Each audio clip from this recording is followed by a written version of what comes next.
Salut les amis de eSport TV, merci encore Gaël de la confiance renouvelée, merci de louer du like, merci de louer d'abonner, merci également de baisser les commentaires, un plaisir renouvelé chaque fois de partager des informations yi bokk ci Sénégal yi fépp fu la mënti nekk 14 régions du Sénégal àdduna wërngal këpp ñu ngi leen di jaajëfal ñi nekk également ci lali hôpital yi ak ci kër yi tëdd feebar yàlla na suñu borom fëgg seen bopp ñu ne wér ak jàmm ñi nekk ci kaso yi également ñum te fi yóbbu leen fa ak également yenn tolof tolof yi suñu borom tegg leen ko ngeen dellu seen jabar ñu dëddu àdduna suñu borom xam ne àjjana fi daw si te yéexee ñu gars yi on avance ensemble dans la magie de eSport TV di jéggalu gars yi bu wër ci retard yi par rapport ak information yi comme on dit nag nit ku nekk parfois da ngay am yenn imprévu mais d'abord actualité bi dañuy waxtaane ki nga xam ne mooy Leonardo mi nga xam ne nag waa Paris Saint-Germain dañ ko dàq ak Boubacar Kamara mi nga xam ne musta bëgg a ñëw pour équipe nationale du Sénégal ak aussi waa Real de Madrid li leen Kylian Mbappé def yooyu yëpp nañ ci indi ay leeral Zidane aussi mi ñu fay annoncé loolu yëpp gars yi mooy nekk actualité bi tey mais avant gars yi ni ma ko waxee saa su nekk chaque fois ma defee vidéo xool leen ci kaw lien bi yi ngeen gis lien TikTok bi lien Instagram bi ngeen dem abonné wu en masse gars yi c'est important notamment ñi nga xam ne dañuy laajte actualité yenn chronique ak aussi live yi nga xam ne dañ ko bëgg a def incha allahu rabi on avance ensemble day image bi laa doon tey image bi ngeen xam ne nag mooy ñaari doomu kii di Idrissa Gana Gueye donc ak soxnaam di seen ñaari doom yaa ngi nii ñaari doom yu góor yi nekk yoo xam ne démb ils ont été aussi accueillis comme des héros du côté du Paris Saint-Germain ngeen gisee notamment Isaac le plus grand nekk nii et du côté également ci yéenekaay yi dañuy dem ak l'équipe bi ne France Espagne 2-0 2-0 pour la France ndax ki nga xam ne nag mooy Kylian Mbappé dafa signé Paris Saint-Germain Lyon daal di dóor waa Barcelone ci nga xam mooy final Ligue des Champions moo tax ñoom ñooy seen xët mu njëkk naa ne France Espagne 2-0 yéenekaay bi l'équipe également ne c'est un miracle c'est un bi comme Ligue des Champions parce que ñi nga xam ne mooy Marseille démb dañoo dóor ñi nga xam mooy Strasbourg waaye tamit ñii di waaw Lens ñoo tax ñu qualifié ndax Lens ñoom ñoo dam Tembo ak ñi nga xam ne mooy donc Monaco daal di jël troisième France ak Marseille qualifié directement li nga xam ne donc moom mooy donc Ligue des Champions donc ñoom duñu jaar ay barrages préliminaires entre autres donc ñii di waa Marseille dañuy dem jouer Ligue des Champions déwén ak ki nga xam ne mooy donc Pape Alassane Gueye ak Ahmadou Bamba Dieng ñoom ñaar ñëpp dañ fay nekk Marseille nekk club boo xam ne également gars yi ils vivent de football donc gars yi bëri voilà ngeen daan supporter Marseille maa ngi gis ñaan ñoo Real nga supporter man supporter wu ñëpp football lay supporter donc ñii di image bu rafet nga gis ni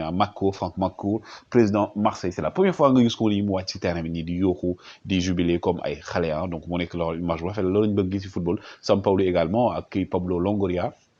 mi doon jooy aussi ngeen gis Pablo Longoria mi doon jooy parce que Marseille donc ñoom seen projet moo nekkoon dem seen objectif bokk saison bi moo nekkoon dem Ligue des Champions et ils se sont qualifiés directement je pense que c'est mérité du côté de Marseille la ñuy des ak ki nga xam ne mooy Boubacar Kamara mi nga xam ne annoncé na tey ci émission bi am TF1 bu Téléfoot nekk ne moom day jóge Marseille dina wax nag ban club la jëm bientôt mais nag tout porte à croire que ne Atlético la jëm moom it aussi ñëw na wax ci un peu ci sélection équipe de France boo déggee li ma xam ne Boubacar Kamara bi moom son intention a été de jouer pour l'équipe de France parce que nee na kontaan na ak famille am ñëpp kontaan na ànd ak moom et il a hâte d'y être donc même bu fekkee ne ki nga xam ne mooy donc Didier Deschamps après wax na ci li nga xam mooy convocation Boubacar Kamara même chose yi la wax donc et que tey dafa may absence yoo xam ne am nañ donc ku ci mel ne Paul Pogba et tout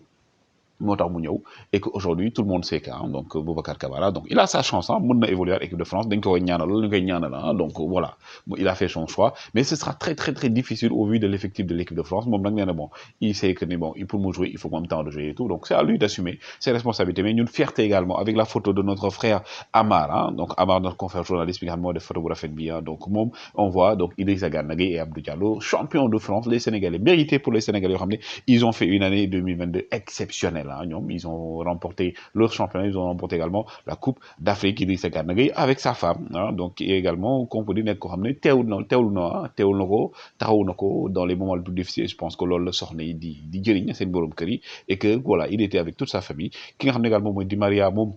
image bi la ñëpp di marqué moom nag nee na waxoon nag dirigeant Paris Saint-Germain ne dafa bëggoon a toog mais waa Paris Saint-Germain dirigeant yi dañ na ko mënutul nekk moo tax bu daal dafay jógee moom qui se rapproche du côté de la Juventus de Turin ñu doon wax nag naan Keylor Navas day jógee Paris Saint-Germain Keylor Navas def na annonce nee na man sama contrat ak Paris Saint-Germain dañ ko prolongé waat des na fi ñaari at donc damay toog xam ne du côté du Paris Saint-Germain donc Keylor Navas sera gardien joueur du Paris Saint-Germain la saison prochaine même bu fekkee ne moom Donnarumma dañuy xëccoo li nga xam ne mooy place de titulaire bi et aussi un premier trophée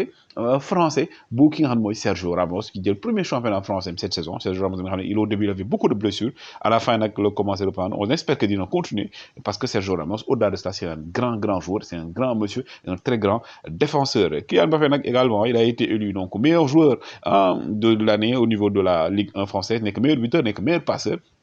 jot na trophée yi dem 28 buts 17 passes décisives Kylian Mbappé mais Kylian Mbappé bi nga xam ne yëngal na Espagne yëngal na Real de Madrid parce que yéen kaay bi di Marca dafa ne hace falta mucha clase para jugar en el Madrid il faut avoir beaucoup de classe gars yi pour jouer pour le Real de Madrid loolu la ñu wax donc ñoom nañu fi mu ne nii